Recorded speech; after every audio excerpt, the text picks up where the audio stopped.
Hoje nós vamos refletir juntos no texto do Evangelho de Lucas, capítulo 19, verso 1. Lucas, capítulo 19, verso 1.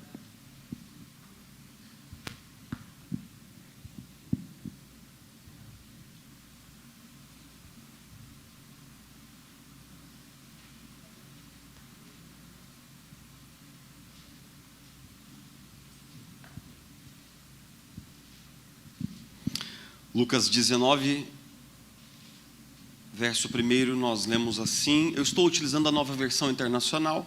Você pode seguir a leitura aí na sua Bíblia, seja ela física, assim, ou aquela famosa Bíblia elétrica também, que você deve ter uma aí, uma Bíblia elétrica, é bacana. Só não é legal quando acaba a bateria, mas ela é boa. Jesus entrou em Jericó e atravessava a cidade. Havia ali um homem rico chamado Zaqueu, chefe dos publicanos. Ele queria ver quem era Jesus, mas sendo de pequena estatura, não o conseguia por causa da multidão. Assim correu adiante e subiu numa figueira brava para vê-lo, pois Jesus ia passar por ali. Quando Jesus chegou àquele lugar, olhou para cima e lhe disse: Zaqueu, desça depressa, quero ficar em sua casa hoje. Então ele desceu rapidamente e o recebeu com alegria. Todo o povo viu isso e começou a se queixar. Ele se hospedou na casa de um pecador.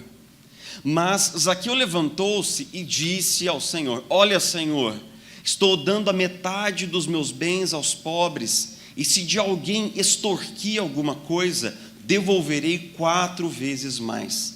Jesus lhe disse o quê? Vamos ler todos juntos? Hoje houve salvação nesta casa, porque este homem também é filho de Abraão. Pois o Filho do Homem veio buscar e salvar o que estava perdido. Imagine um cofre cheio de riquezas, de muita riqueza. Por sinal, é o maior cofre do mundo.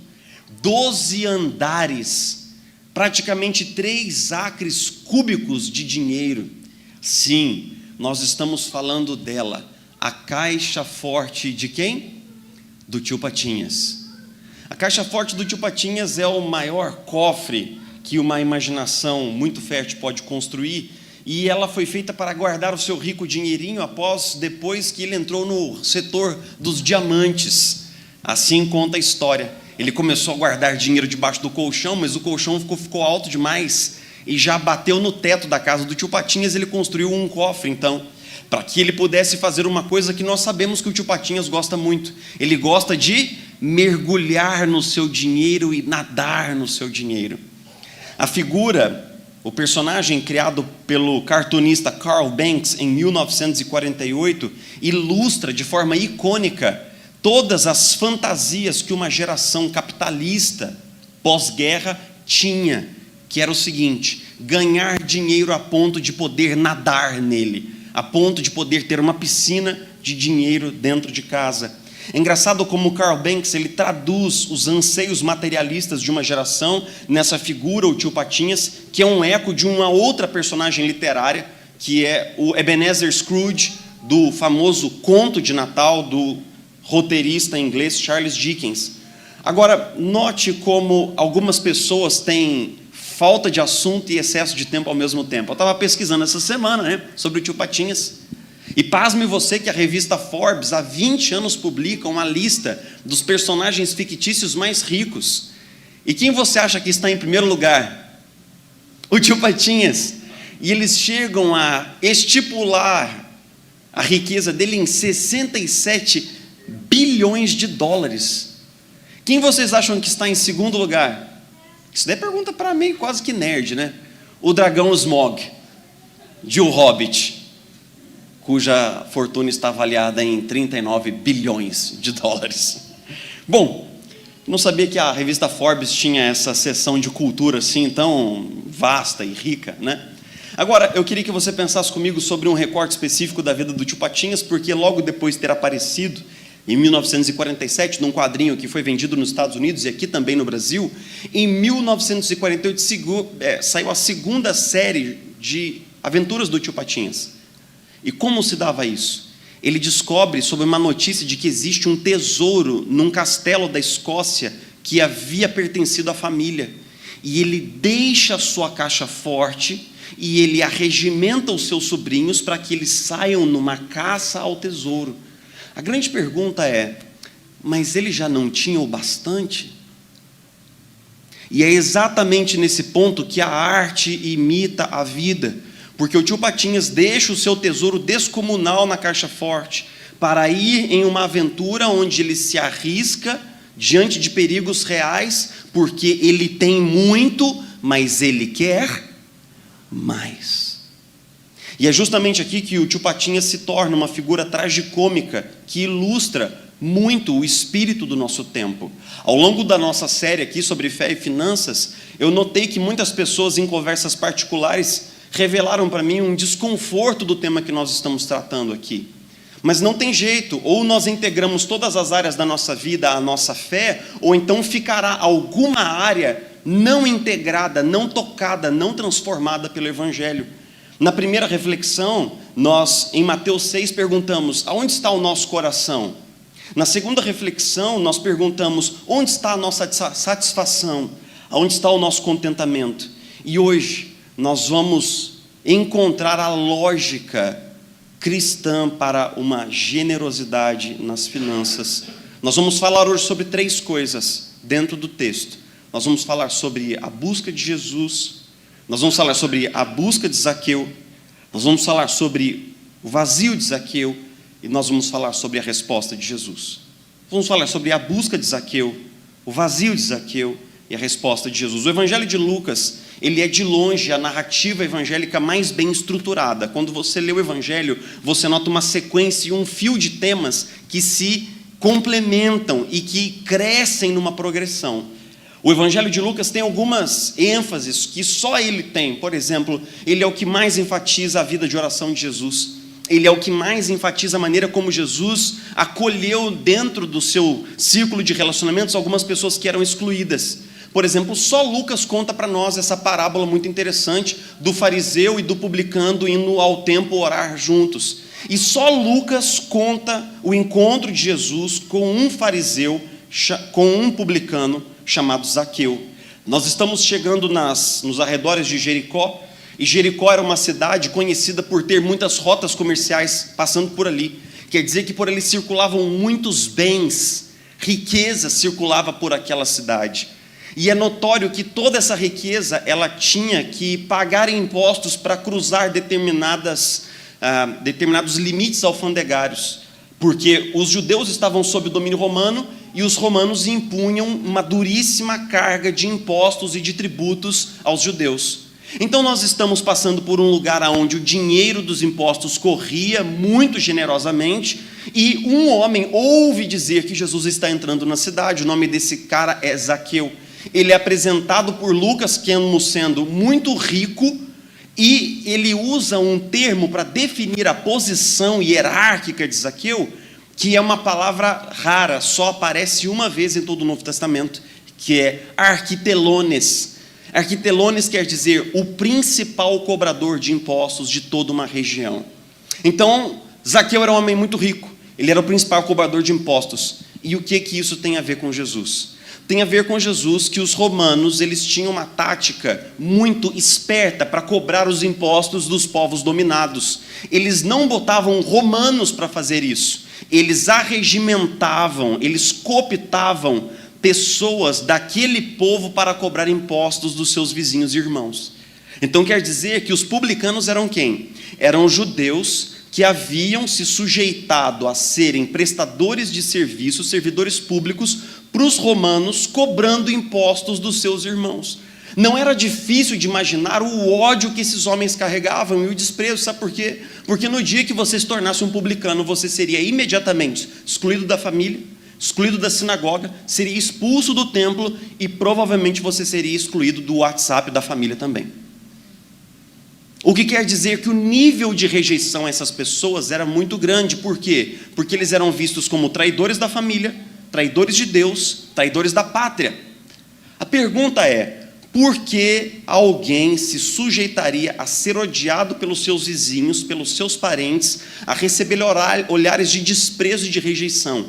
Porque os publicanos ganhavam muito dinheiro. Eu já contei essa história aqui. Você chega lá para pagar o seu IPVA na coletoria. Aí você fala assim, quero pagar meu IPVA. Aí você viu lá no aplicativo que é R$1.000. Mas eu sou publicano. Eu falo assim, na minha mão é 1.500. Aí você fala assim, não, mas não é essa a regra. Eu falo assim, o negócio é o seguinte, você quer conversar com aquele soldado romano ali num cantinho?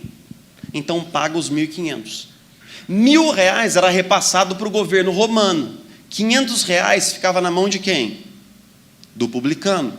Então os publicanos, eles eram afamados por extorquirem os seus patrícios com valores muito loucos, dependendo da região.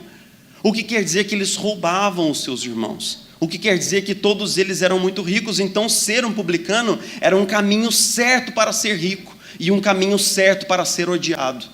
Por que é que Zaqueu se tornou o principal publicano de toda a região da Judéia? Porque ele estava munido da crença: se eu tiver muito dinheiro, eu estarei feliz, seguro, realizado, terei valor e simplesmente terei chegado lá.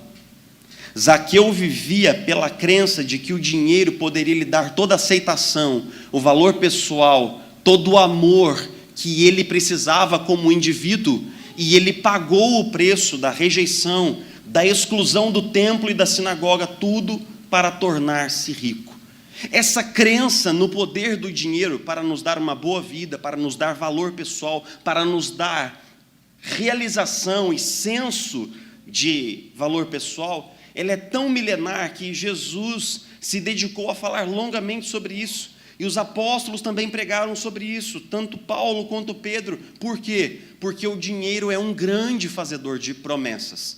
O dinheiro nos diz que se nós o tivermos e tivermos mais, nós ficaremos bem, e essa crença não morreu na nossa cultura. A música Money, do Pink Floyd, lá, álbum lançado em 1981, traduzido diz assim: dinheiro, consiga um bom trabalho com um bom salário e então você vai ficar bem. Dinheiro, agarre a grana com as duas mãos e faça uma reserva. Quer dizer o seguinte: tenha todo o dinheiro que você puder e você vai ficar bem. Angarie toda a riqueza que você puder e você vai ficar bem. Nietzsche, escrevendo ainda no século XVIII, final do século XIX para o século XX, disse que à medida em que nós, ocidentais, tivéssemos menos fé em Deus, nós teríamos proporcionalmente mais confiança no dinheiro. À medida em que nós tivéssemos menos expectativas do cuidado de Deus, da confiança em Deus, nós confiaríamos mais no nosso dinheiro e nos nossos bens materiais. O resultado disso tudo é de que, embora nós acreditemos como uma crença fundamental de que se nós tivermos mais dinheiro ficaremos bem, a despeito de tudo isso, nós temos nos sentido infelizes e vazios porque sentimos que não temos o bastante. É como se nós tivéssemos uma caixa forte, cheia de dinheiro, mas ainda sentíssemos que precisamos ter mais. E por isso a nossa geração é marcada por duas doenças, duas patologias em relação ao dinheiro. A primeira é ganância, que vem do latim ganar, que é ganhar mesmo, angariar. O que é ganância? É quando você tem o suficiente para viver. Você sabe que isso é o suficiente para você e para a sua família, mas existe um impulso para ter mais, existe um impulso para acumular, existe um impulso para aumentar. Ganância, o desejo de ter mais. E aliado à ganância, uma palavrinha que é a avareza. O que é a avareza? A avareza é a determinação de fazer com que todo o meu dinheiro seja sempre para mim. A avareza significa não olhar para os lados, para os interesses e necessidades que não sejam meus.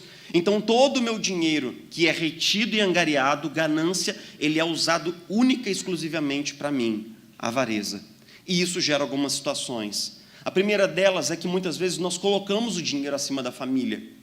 Nós sabemos de muitos profissionais que tiveram seus filhos na época mais produtiva de suas vidas, e eles sabiam que eles tinham que alocar um tempo para a criação dos filhos e presença afetiva, mas eles simplesmente foram atrás do dinheiro com toda a força. E é lógico que esse período de grande ausência afetiva e emocional na vida de uma criança jamais será compensada de forma alguma. Eu tenho pastoreado muitos casais que brigam por causa de dinheiro. Brigam porque existem cônjuges que um ganha mais do que o outro, mas um gasta mais do que o outro. Um gasta de forma a quebrar os contratos e acordos da família. Alguns cônjuges não sabem quanto o outro ganha. Alguns cônjuges não prestam contas do quanto eles ganham e do quanto eles gastam. Eu ouvi uma história muito interessante essa semana de uma mulher que comprou compulsivamente 10 sapatos de uma vez só, para que seu marido não descobrisse. Ela guardou durante 6 meses no porta-malas do carro. Histórias que são engraçadas, mas que no final vão gerando determinados atritos no casamento, determinadas incompatibilidades, que fazem com que haja um desgaste no casamento. Ou então, muitas vezes eu ouço alguns pais ou algumas mães falando sobre os cursos incorridos na gestão da família como se fossem gastos e não como se fossem investimentos. Porque a escola do meu filho custa tanto, e não sei o que custa tanto, e tudo é visto como um dinheiro despendido, mas não como um dinheiro investido. Nós, quando somos levados pela ganância e pela avareza, nós não honramos a Deus com os nossos bolsos. Nosso dinheiro não é uma área da vida na qual Deus é glorificado. E como resultado, nós vivemos insatisfeitos com o que nós temos, porque nós acreditamos que nós precisamos mais e que nós queremos mais. É engraçado que, a despeito de todo esse esforço para ter mais e mais e mais e mais, existe na nossa geração uma insatisfação e um vazio muito paradoxal. E Zaqueu sabia disso melhor do que ninguém, porque eu passei muitos anos por esse texto aqui, mas eu queria que você entrasse um pouquinho no coração e na mente de Zaqueu por um instante, porque esse homem estava convencido de que ele precisava ser rico, e de que se ele fosse rico tudo ficaria bem. Por causa desse objetivo de vida, Zaqueu rompeu com o templo, rompeu com a sinagoga, rompeu com a sua comunidade, deu as costas para Deus, deu as costas para a religião. Mas agora está passando um homem por Jericó que é uma figura religiosa, sobre quem circulam determinados rumores. E Zaqueu faz aquilo que é impensável, sabe por quê? Porque quando ele sobe no sicômoro, quando ele sobe naquela árvore, Zaqueu está quebrando uma enormidade de protocolos sociais. Em primeiro lugar, porque ele era um homem. Em segundo lugar, porque ele era rico. Em terceiro lugar, porque ele tinha um determinado status social. Os homens de status, eles não corriam em público.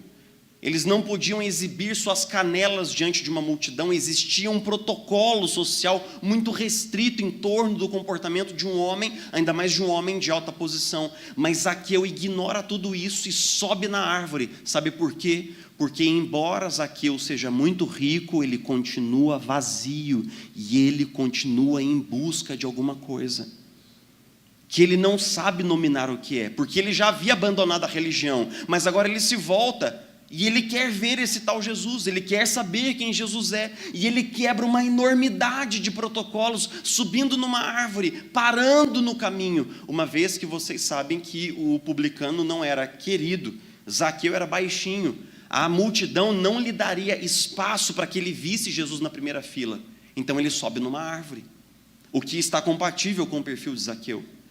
Ele é um homem que não respeita as regras. Ele é um homem que vai atrás daquilo que ele busca. Zaqueu tinha tudo, mas ainda estava em busca de algo. Zaqueu era muito, muito, muito rico. Zaqueu andava de Lamborghini por aí. Zaqueu passava as férias nos lugares mais caros lá dos Alpes suíços. Zaqueu era o cara que ia de helicóptero de cá para lá, tomando vinhos caríssimos nos feriados. se envolvendo com a nata da sociedade global. Zaqueu era podre de rico, mas Zaqueu era profundamente vazio e continuava em busca. Eu fico pensando que o sucesso pode ser um lugar muito estranho para alguns de nós. Eu vim de uma família muito pobre. Uma vez minha esposa perguntou assim: você fala isso do púlpito?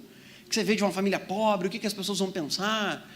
Eu falei assim: mas o que você acha que é uma família pobre? Eu falei assim: eu não sei, você nunca me contou direito. Eu sei que você, né? Minha mãe foi mãe solteira na década de 80, o meu avô era um lavrador, minha avó era lavadeira de roupa. Eu falei assim: eu vou te explicar o que significa uma infância pobre da minha perspectiva. Nós não tínhamos água encanada, nós não tínhamos banheiro, nós não tínhamos eletricidade em casa. As necessidades eram feitas num buraco no quintal. Pobre assim. Pobre assim. Alguns dias o que eu tinha para comer era farinha com leite e ovo. Minha mãe trabalhando numa fábrica da Parmalat, colocando caixas e caixas de leite sobre pallets para que eu tivesse o que comer. Pobre assim. Nós que viemos de baixo, quando nós começamos a ascender na vida e somos abençoados, e Deus, né, vai dando aqui o primeiro carrinho ali, o primeiro bem ali, as coisas vão acontecendo. Muitas vezes nós podemos ser surpreendidos por um lugar muito esquisito existencialmente falando, que é o seguinte: você adquire tudo aquilo que você sonhou. Você tem sua casa num CEP bem caro da cidade, um carro maravilhoso, um apartamento de veraneio, você viaja para fora do país, e tudo aquilo que você sonhou em termos materiais se concretiza, mas de repente você nota que não é o bastante. Você descobre no auge do sucesso um vazio que continua no mesmo lugar. Você acorda um dia e você diz assim: que coisa esquisita, eu tenho tudo que eu sempre quis, eu tenho tudo que eu sempre sonhei, eu cheguei lá no lugar de sucesso, mas alguma coisa aqui dentro ainda não bate, não fecha, ainda tem um vazio, um incômodo, uma ansiedade aqui dentro do coração. E aí pode ser que você esteja numa bifurcação muito importante da sua vida, porque você pode ir para a direita ou para a esquerda, dois lados só, duas escolhas só, e um primeiro é a seguinte: eu ainda não me sinto completo, porque eu ainda não tenho o bastante. Eu preciso ter mais. A cultura diz para você: você não está se sentindo feliz, você não está se sentindo completo. A nossa cultura joseense diz assim: você ainda não chegou lá, continue tentando, continue almejando, continue se esforçando, porque a resposta está em ter mais, em ter mais, em ter mais. Mas pode ser que a outra via seja promissora. Pode ser que esse vazio, ao invés de ser um incômodo e algo que nós queiramos empurrar para fora da nossa vida, pode ser uma pista sobre a verdadeira resposta. Pode ser que o fato de nós termos tudo o que nós um dia quisemos e ainda assim nos sentirmos vazios em determinado sentido, aponta o fato de que as riquezas são boas, e de que os bens são muito bons, e de que tudo isso é válido, mas de que essas coisas não preenchem esse lugar da alma que continua vazio. Pode ser que esse vazio e essa angústia, ao invés de ser algo que nós devemos rechaçar, pode ser algo que nós devemos abraçar. Porque pode ser que esse vazio te conecte às perguntas certas e te leve na direção certa. Pode ser que esse vazio promova um encontro seu único com Jesus. Porque foi isso que aconteceu com Zaqueu. Buscando alguma coisa que ele sequer sabia direito o que era, ele subiu naquela árvore. E quando ele estava lá em cima e Jesus passaria por lá, Zaqueu começou a ver que Jesus estava mudando a rota. E imagine que cena mais bizarra da Escritura essa: um homem barbado, pendurado assim, nos galhos, desajeitadamente, quando Jesus para debaixo dele e fala assim: Zaqueu, desce daí, mano, você está doidão? Eu vou ficar na sua casa hoje. Jesus conhece esse homem pelo nome. Jesus sabe quem ele é. Aquilo que foi mais interessante naquele dia foi que Zaqueu estava em busca de Jesus, mas quando Jesus chegou ali, Zaqueu descobria que Jesus estava em busca dele primeiro, estava à procura do coração de Zaqueu. E Jesus faz 3 coisas que me perturbam nesse texto. A primeira delas é que Jesus vai até Zaqueu e então fala para ele assim: eu vou ficar na sua casa hoje, viu, mano? Beleza? Na nossa cultura, isso é ser um pouco entrão. Isso é ser um pouco oferecido demais, como a minha esposa fala assim para mim, às vezes. Você é oferecido demais, tem hora, né? É ser um pouco entrão. Mas na cultura daquele contexto do Oriente Próximo Antigo, Jesus estava se dignando a entrar debaixo do teto de Zaqueu, a sentar-se à mesa com Zaqueu e a comer com Zaqueu. O que Jesus estava oferecendo para Zaqueu era a oportunidade de que Zaqueu fosse hospitaleiro com Jesus e de que Zaqueu partilhasse de uma refeição com Jesus à mesa, o que significava amizade e intimidade. Jesus estava convidando Zaqueu para ser seu amigo pessoal, do coração, amigo íntimo. E foi isso que chocou os fariseus. Os fariseus ficavam olhando de longe assim: olha lá, ele entra na casa de um fariseu, ele come com um pecador, ele oferece sua amizade para um cara desprezível. Sabe por quê? Porque, em segundo lugar, Jesus via Zaqueu com generosidade. Jesus não via Zaqueu com aqueles olhos mesquinhos, judiciosos. Jesus não olhava para Zaqueu com todo aquele estigma, aquele preconceito, aquela carga que os fariseus faziam. Jesus olhava para Zaqueu com generosidade. Jesus ofereceu sua amizade para um homem que havia sido rejeitado pela sua própria família, sendo generoso com Zaqueu. E essa generosidade, ela chegou no fundo do coração de Zaqueu. Em determinado ponto do texto, Zaqueu fica de pé e fala assim: Senhor, tomei uma decisão de vida aqui, uma decisão de negócios, uma gestão financeira mais apurada das coisas que eu tenho. Eu vou pegar metade de tudo que eu tenho e vou dar para os pobres. Você ouviu o que eu disse? Metade de tudo que ele tinha. Metade de cada R$2, seria convertido para cuidar das necessidades de outras pessoas. E, Senhor, eu faço o seguinte: aqueles que eu extorqui, Moisés manda que eu restitua o dobro, eu vou restituir o quádruplo. Quando Zaqueu fala isso, quando Zaqueu dá essa declaração de generosidade na direção dos pobres, Jesus se levanta no banquete também e fala o quê? Hoje houve salvação nessa casa. Gente, esse texto é maravilhoso e é muito profundo, porque quando Jesus vê a generosidade de Zaqueu, Jesus entende e chega à conclusão que o coração de Zaqueu finalmente havia sido transformado ao redor daquela mesa, havia sido transformado naquele tempo qualitativo de relacionamento. E o maior sinal dessa transformação é que o seu dinheiro já não era mais a sede da sua identidade, já não era a sede da sua segurança, do seu valor pessoal. O seu dinheiro havia se transformado apenas em quê? Em dinheiro. E porque era só dinheiro, ele podia partilhar o que ele tinha com outras pessoas. O encontro de Jesus com Zaqueu transformou a vida de Zaqueu, transformou o relacionamento de Zaqueu com sua própria riqueza e com seu próprio dinheiro. O tio Patinhas deixou a sua caixa forte para viver perigos e ameaças na busca de mais e mais. Nós fazemos a mesma coisa, nós passamos a vida querendo mais. Mas, e se nós, ao longo da nossa busca, descobríssemos de forma muito irônica que enquanto nós estamos buscando a riqueza, num processo muito doido, Deus está buscando o nosso coração. Jesus encerra esse texto dizendo que o Filho do Homem veio buscar e salvar aquele que estava perdido. Que enquanto Zaqueu estava buscando, Deus estava buscando o coração de Zaqueu também. Esse é o poder do Evangelho.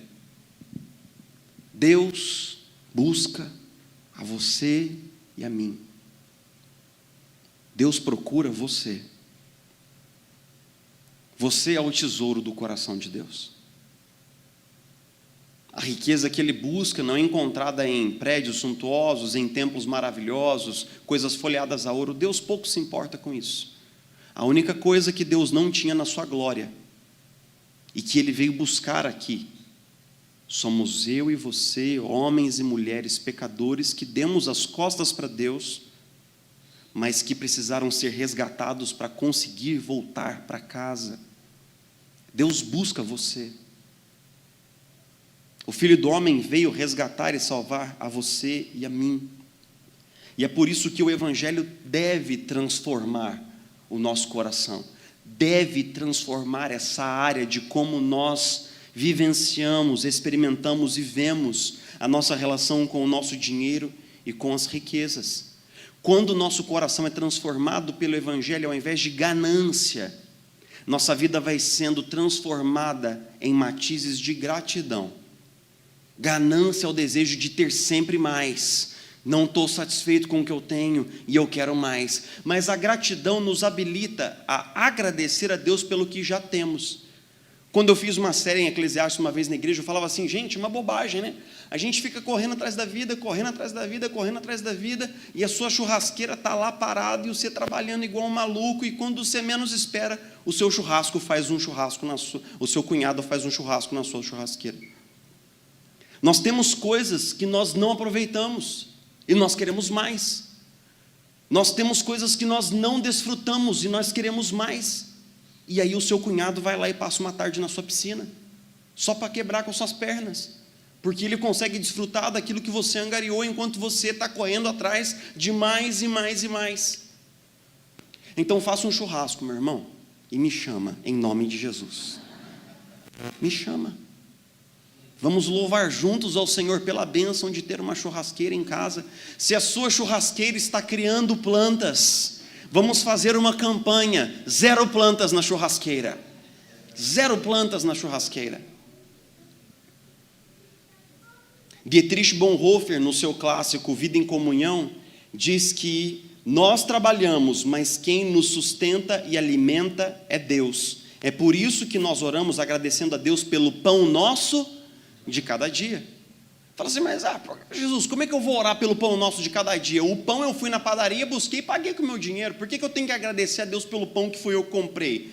Porque o cristão sabe que tudo que chega à sua mão é um dom de Deus. Que ter saúde para trabalhar é um dom de Deus. Ter trabalho para poder servir é um dom de Deus. E por isso nós compramos o pão com o nosso rico dinheirinho, mas nós agradecemos de joelhos dizendo sim, Pai nosso que estás nos céus, muito obrigado pelo pão nosso de cada dia, porque isso no final vem da sua mão para mim. Gratidão é se alegrar pelo que nós já temos, ao invés de ficar choramingando pelo que nós ainda não temos.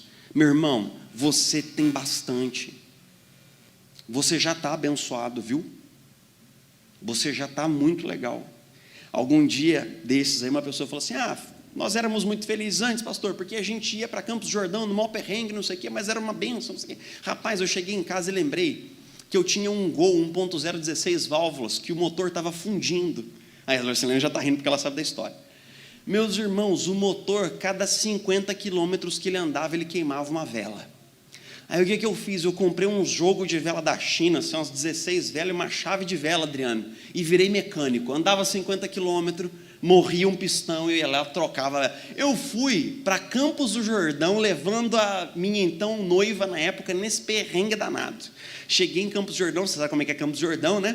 Estava lá o meu carro soltando uma fumaça danada, rapaz, fumando igual maluco. Passa um Porsche do meu lado, passa uma Ferrari do meu lado, passa uma coisa assim, um Lamborghini. O bom da gente ir para Campos do Jordão é que a gente descobre que a gente é mais pobre do que a gente achava que era. Isso é bacana, né? Traz uma humildade, né, na alma, né, Rafa? Traz uma serenidade abençoada, assim. Você vê o cara andando de Porsche e o você lá no Gol. Mas era divertido, cara. A gente ria dessa situação, você acredita? Eu com a Isabela, a gente voltava, contava isso para os amigos numa roda, assim, todo mundo rachava o bico, a gente se divertia. A gente chegava lá, comia uma cestinha de croquete, ali na Baden-Baden, tirava uma parte do rim, deixava no balcão na hora de pagar, O que faltava que o rim não pagou, a gente lavava uns pratos até 1h da manhã e depois voltava para casa. Era divertido. E às vezes a gente vai subindo na vida, as coisas vão melhorando, mas quanto mais a gente tem, menos a gente curte. Você já é abençoado, meu irmão? Faz o churrasco, chama o pastor. Agora tem que ser mais específico, né, Júnior? Chama o pastor Jefferson, com um F só. Bom, vamos lá. Por fim, o encontro com o Evangelho transforma a avareza em generosidade. Paulo, escrevendo aos Efésios, diz assim: o que furtava não furte mais, antes trabalhe, fazendo algo de útil com as mãos, para que tenha o que repartir com quem estiver em necessidade. Dentro da nossa visão do dinheiro, nós cristãos temos 3 práticas milenares de generosidade, que são o dízimo, a oferta e as esmolas. O dízimo, que é a fidelidade com a qual nós sustentamos a obra de Deus localmente. Você sabe que quando nós chegamos aqui, tinha um ar ligado, e tem um projetor, e tem banda, e tem não sei o que, e tem não sei o que mais. Isso daqui tudo foi construído com os dízimos e ofertas de irmãos que acreditam no trabalho dessa comunidade e que sustentam essa comunidade. E é engraçado que a comunidade é o projeto igualitário mais perfeito que existe. Sabe por quê? Porque independente do quanto dinheiro você coloca aqui, você ouve o mesmo sermão que todo mundo, você senta na mesma cadeira que todo mundo, você partilha do mesmo ar que todo mundo. Então, meus irmãos, se nós temos aquela pessoa que ganha um salário mínimo, e se nós temos uma pessoa riquíssima, eles vão ser amados e tratados da mesma maneira. Aqui o dinheiro não manda, aqui o dinheiro só serve. Aqui ele não é mestre, aqui ele é servo. Servo da obra de Deus, servo da causa de Deus. As esmolas são quando nós verificamos ao nosso redor pessoas que precisam. Eu fui pastor de uma igreja no Rio, a Igreja Presbiteriana do Barreto. Rapaz, quando veio a pandemia, a gente falou assim: gente, o que vai ser de nós agora, né? Uma parte da igreja trabalhava como autônomo, e a gente falou: rapaz, a gente vai ter que se virar. A gente mapeou as famílias que ficaram imediatamente desempregadas, e durante 6 ou 7 meses, a igreja pagou água, luz, cesta básica para essas famílias, irmãos doaram comida, não faltou nada para ninguém. Uma igreja de classe média, média baixa, num subúrbio da cidade de Niterói, não faltou nada para ninguém. Sabe por quê? Porque quando veio a pandemia, todos entenderam que era hora de praticar aquilo que nós cremos, que é a generosidade cristã. Então nós precisamos, de fato, que o nosso bolso seja transformado e que a nossa relação com o nosso dinheiro seja transformada pelo Evangelho. Eu não quero que você fique desconfortável ao final dessa série. Eu quero que você saiba do seguinte: nós já estamos abençoados. Nós somos o povo da generosidade. Nós somos o povo que foi encontrado por Cristo. Nós somos aqueles que fomos coroados com a verdadeira riqueza. E eu vou encerrar contando uma história. Uma vez eu fui participar de um processo de RH muito interessante, que eu fui como observador, que era um processo que visava descobrir os valores das pessoas.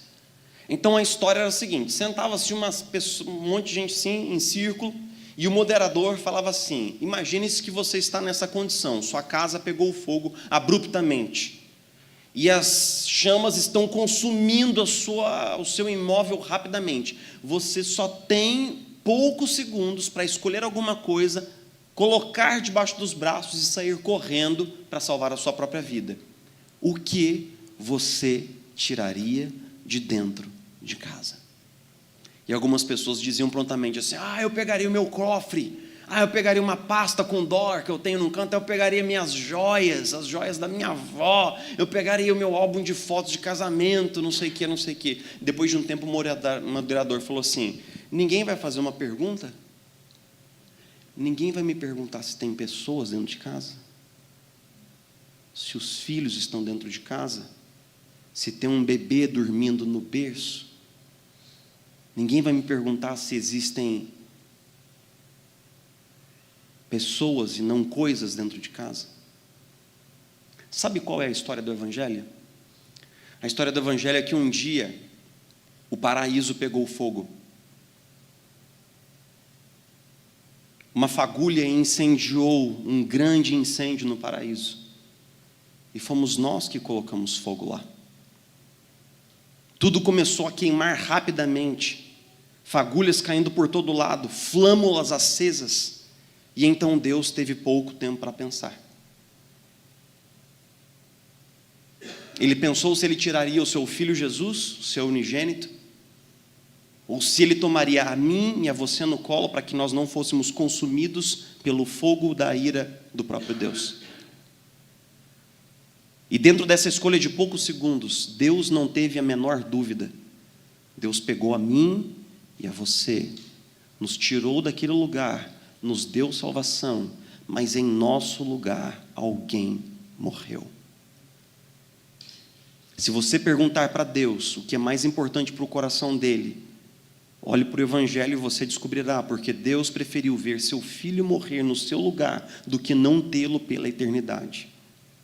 E se isso não for o bastante para transformar a relação que nós temos com o que nós consideramos valioso, nada o fará. Absolutamente nada o fará.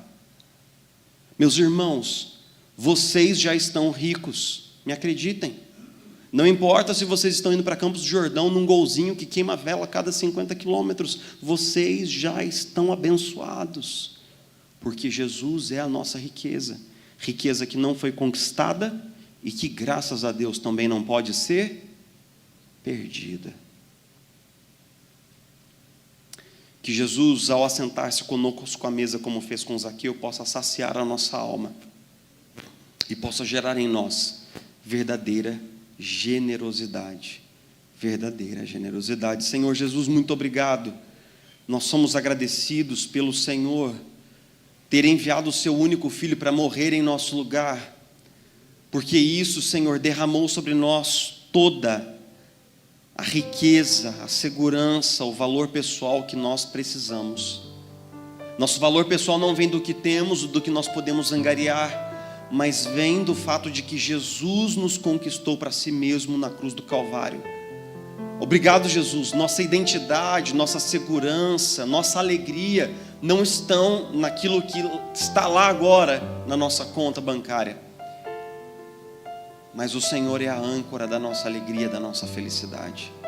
Nós queremos dizer, como Paulo, que nós aprendemos o segredo de estarmos contentes em toda e qualquer situação, porque aprendi a viver bem na abastança, mas a viver bem e feliz também, contente nos tempos de dureza.